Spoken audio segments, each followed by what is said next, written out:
Can't go by Dan, though.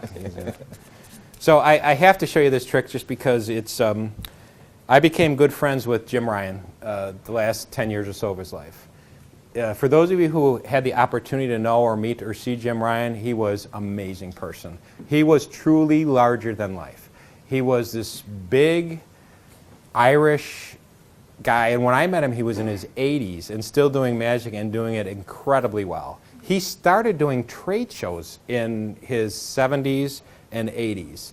And his favorite picture in his home was a picture of a trade show that he performed at. You did not see Jim. You saw about this much, like about from the back up of a guy. The picture was from behind. It was Jim standing at a trade show table, and there was hundreds of people standing in front of him, just mesmerized by watching him perform. He loved magic, and he loved people.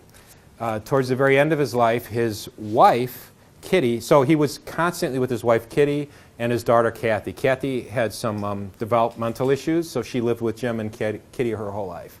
And they were constantly together.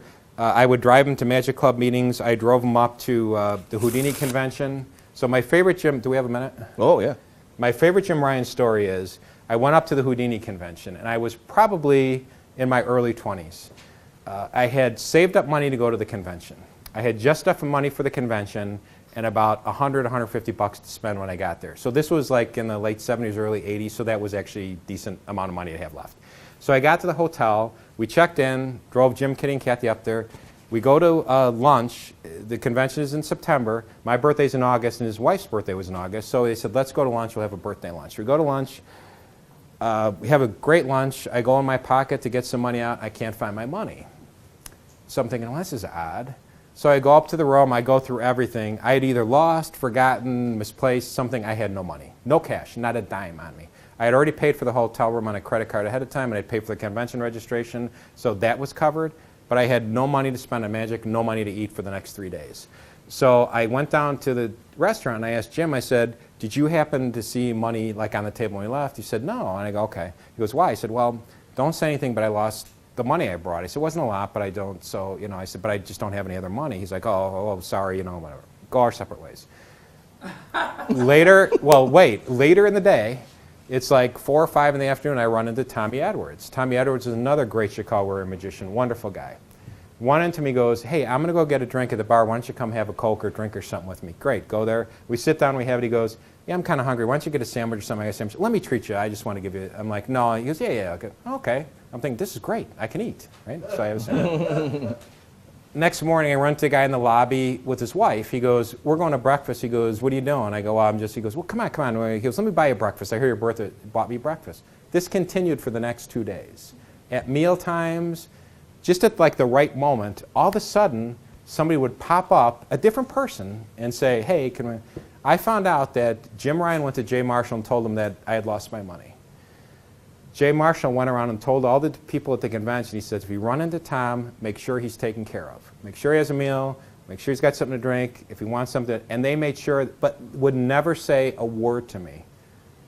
Cut to 30 years later, I'm out to dinner with Jim Ryan. Or I'm out to dinner with Jay Marshall. Jim Ryan was dead, so that would have been gross. But I was out to dinner with Jay Marshall. It would have been, let's be honest. And I say, Jay, I'm sure you don't remember this. The Houdini convention back, you know, we were talking about Jim Ryan.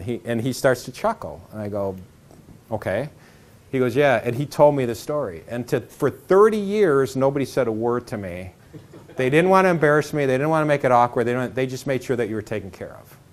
So cut to now, 35 years or more later, and a couple of friends and I have decided that the way to repay that kindness, because I had immense kindness from a lot of magicians in Chicago, unbelievable kindness from these guys. The way to repay it is to not say a word to people and do the exact same thing for young magicians.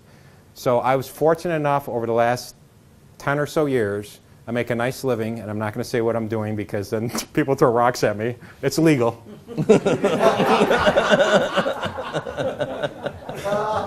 And I'm not, and I want to make this clear. I'm not saying this because I want absolutely no credit for myself. None. Nothing to do with me. It's all to do with Jim Ryan, Jay Marshall, and them. It's channeling through me.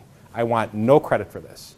But we've decided that the way to do it is to do exactly what they did for young magicians that we know that we think are serious and really want to do something. So there's a handful of guys, some of them know, some of them don't, who we've done this for. One of the guys that I did it for is now a little bit older. He's in his mid-20s.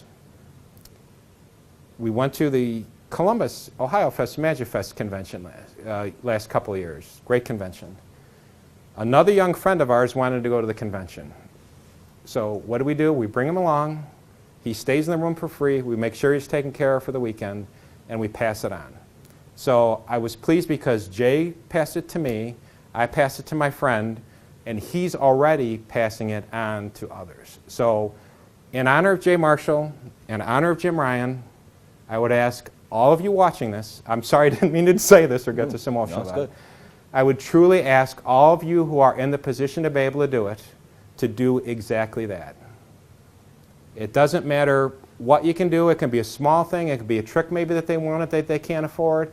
It could be a meal that they're looking for. It could be including them in a session you're doing with somebody that they wouldn't normally have the opportunity to. Or if you're at a convention and you're sessioning with somebody like a Curtis Cam and you see somebody who's interested in watching and say, why don't you come on here and sit down with us? It means the world to them, and it's going to be really, really important to pass on. Okay. Thank you.